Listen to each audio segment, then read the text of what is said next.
Hello, this is my second video on socialization. In it, I want to discuss three topics: the sad situation of unsocialized children, the role of socialization in adolescence and adulthood, and finally the process which sociologists term resocialization. The enormous importance of socialization is revealed by a few tragic cases of children who have not been socialized, that is, unsocialized children. Several of these have been discovered hidden away by their own families as prisoners in effective solitary confinement, so that they're sometimes called attic or dungeon children. One of the most studied of these was an American girl who was discovered by social workers in 1970 and is referred to in the literature as Jeannie. Aged about 13 when she was rescued, she seems to have had almost no interaction with other family members. Kept in a darkened room, she had often been physically restrained by harnesses or by being placed in a cage. Her father would beat her if she made a noise or tried to attract attention. When found, she had not been toilet trained and had never learnt how to speak or to walk normally. She could only clumsily shuffle. Nor did she respond to people around her in the way that normal children did, neither smiling nor showing emotions. Under the care of hospital workers and foster parents, she learned to eat fairly normally and go to the toilet, however. She also began to speak, although her vocabulary was very limited and her language use was not grammatical. Those who examined her concluded that she was not feeble-minded. Other children who have suffered isolating confinements at an early age shared similar characteristics, as have a number of feral children discovered in the wild in various countries. Recorded cases of these go back to at least the 18th century and include the famous Victor of Avignon, who was captured in southern France in 1800. Often thought to have been separated from their parents in early childhood, such children had seemingly survived without human help, supposedly in the company of animals, wolves, a bear, monkeys, some of whose mannerisms they had copied.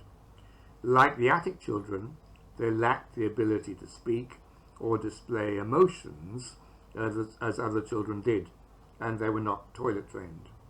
Attempts to civilize them were only partially successful, and their language acquisition was limited. Interestingly, it was noted that both Jeannie and Victor had developed effective means of non-verbal communication. Accounts of these unsocialized children raise the question of what it means to be human.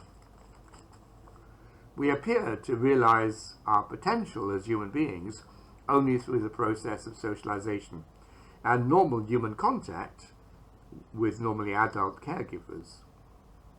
Is an adolescent who is neither physically nor mentally impaired, but still has all the characteristics of a baby, including the inability to understand language, control their body functions, or move around normally, fully human?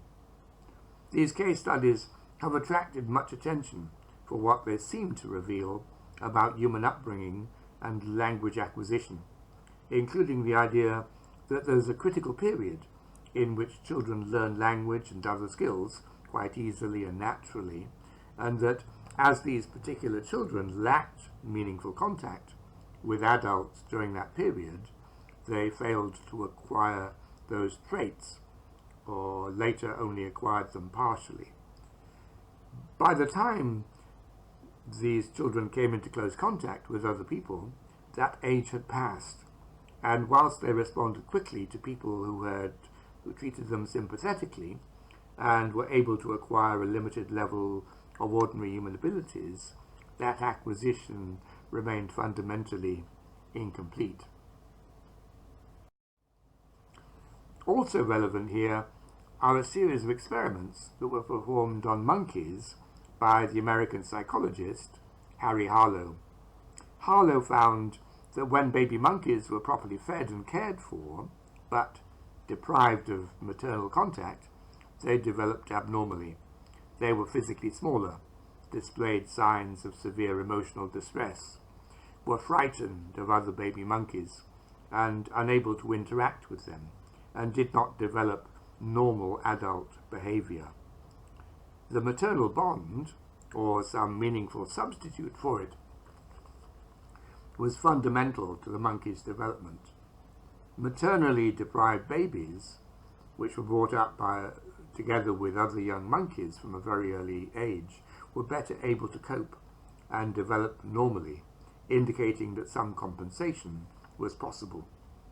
Although later much criticized on ethical grounds, Harlow's work reinforces the idea that something like socialization is essential amongst primate species, including human beings. Now turning to socialization in adolescence. As children get older, secondary socialization becomes increasingly important. Unlike the primary socialization of childhood, this is a lifelong process as individuals learn the various roles they come to play in society. Traditionally, in many societies, individuals went straight from being children to being adults, a transition still marked in some societies by some form of initiation ceremony marking the beginning of adult life and its responsibilities. But increasingly in the modern world, a third intermediate stage is recognized. This is adolescence, or what is essentially immature adulthood. Note that this is a social rather than biological category, and that in poorer societies, particularly amongst poorer social strata, there may be no such stage, as older children enter the full-time job market and, if sexually mature, get married and start families of their own whilst they're still teenagers. In richer societies and amongst richer social strata worldwide, however, an extended adolescence has become normal. This is seen as an in-between stage, in which the individual is neither an adult nor a child. For such people, extended schooling and college education is normal, and the adolescent is commonly not expected to marry or have children, although obviously some do. For many of those who pass through it, it is experienced as a liminal state, a time of uncertain social roles. It has become marked by a quasi-autonomous youth culture, distinguished by rapidly changing fashions of music and dress, and in some cases, lifestyle experimentation, or social alienation and membership of gangs. Now, socialization in adulthood. Adulthood is normally marked by a number of changes in roles, into each of which individuals are socialized or adjust themselves to. The most important of these are work and marriage. Work, or the lack of it, defines many people's sense of identity, with jobs varying greatly in their status and demands. Given the importance of work in people's lives, retirement is also a major source of identity and can mark a massive change in social relations, status, and the material conditions of life. Marriage brings with it a great range of possible new roles, including being a parent, grandparent, divorcee, and widow or widower. Old age can also bring personal disability or the disability of significant others, and in some cases poverty and social isolation. All of these, again, massively changing a person's experience of life. Death, of course, is inevitable, but whilst many traditional societies have recognized its inevitable nature and anticipate it, many modern Westerners seem to ignore its approach. Finally, there is resocialization. The term resocialization is used to refer to any significant change in values and behaviors linked to changes in social role or circumstance. For example, a businessman who becomes a monk, a refugee who has to flee their own country and settle in some other country with very different cultural values, being sent to a prison or a concentration camp, changing one's religion. Often such major changes in life involve being socialized into a new sense of self and identity. Smaller scale resocializations occur whenever someone embarks on a significant life change. For example, gets a new job, marries, becomes a parent, or divorces, and becomes single again. But it's probably easier to reserve the term for the more radical changes. Note that resocialization may be either voluntarily, as when people change their religion or become monks or nuns, or involuntary, as when people are imprisoned or become refugees. In the case of voluntary resocialization, a high level of commitment is required. People normally find it difficult to abandon their existing values and behaviors and change them for something new. In this regard, it's not surprising that those who move to live in a foreign country so often create what I would term enclave communities in their new homes, in which they attempt to recreate a cultural copy of their homeland and cushion themselves against the often very different cultural practices of the environing society. Sometimes these communities assume obvious physical form, as with the separate residential areas which the British created in various parts of their colonial empire in Asia, or the Chinatowns found in some Western cities. But more commonly, they are existing city neighborhoods which become dominated by the immigrant group, with their own shops, entertainments, and places of worship. Or more tenuously, networks of expatriates who patronize shops catering for their needs, send their children to international schools, and socialize together in clubs and other locales dominated by them.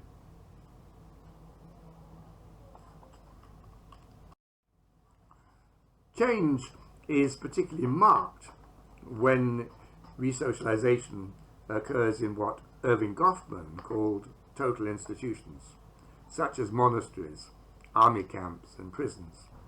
In such places, the individual is isolated from the outside world and subject to strictly applied rules, some of which seem deliberately designed to change the individual's sense of self. Although very different factors and motivations may lead to individuals becoming monks, soldiers, or prisoners, there are significant similarities to their lives. They're given a new name, as with monks, or a number, as with soldiers and prisoners, by which they then become known. They must wear distinctive clothes, which in the case of both Buddhist and Christian monks symbolize their detachment from the world. They may have their head shaved, as with monks, as a sign of detachment, or cut very short, as with soldiers and often prisoners, and they have to follow a very strict daily regimen of activity, and their sexual relations and personal possessions may also be restricted. Note that governments sometimes attempt to re-socialize an entire population with varying degrees of success, a topic I hope to discuss in a future series of videos. Next week, I will talk about the development of the self, sociologically. Thank you for listening. If you like these videos, you're welcome to subscribe to my channel. I will try to answer any questions you may have about this video in a future one. By the way, if you want to support the development of the channel, you can do so through Patreon or PayPal. I will give details below the video. You can also click the like button so that I can get an idea of which videos are of greatest interest to viewers. Have a good day, and thank you.